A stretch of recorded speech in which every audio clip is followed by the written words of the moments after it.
ज़ाहिर जाफ़िर को 3 सज़ाएँ जो है ना वो तजवीज़ हो रही हैं। एक तो ये कि इसका नीमा करके इसको मार दिया जाए। अब मैं आपको समझा देता हूँ नीमा क्या होता है।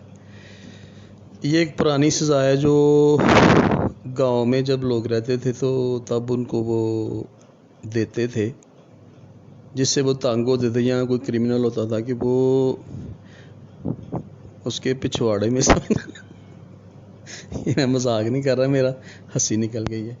उसमें ऐसे डांग देते थे तेल लगा के ना, ठीक है, और उसकी अंतड़ियों में जो है ना वो फेरी जाती थी, अनटिल अनलेस के उधर फंसा दी जाती थी और वो 2-3 दिन में उसकी मृत्यु हो जाती थी। एक तो ये सज़ा है जो अवाम देना चाह रही है।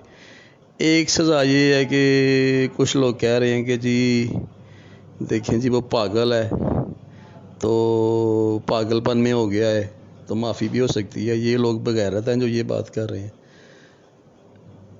पुरजोर जो अपील हो रही है ना सज़ा की, वो ये है कि डी चौक में जो है ना वो इसको लटका दिया जाए, ठीक है, फांसी पर, और उधर इसको हैंग टिल डेथ वाली जो सज़ा है ना वो दे दी जाए। तो ये 3 सज़ाएँ जो है ना आपने बताना है आपकी कौन सी इसके लिए बेस्ट है। चैनल को सब्सक्राइब कर देना।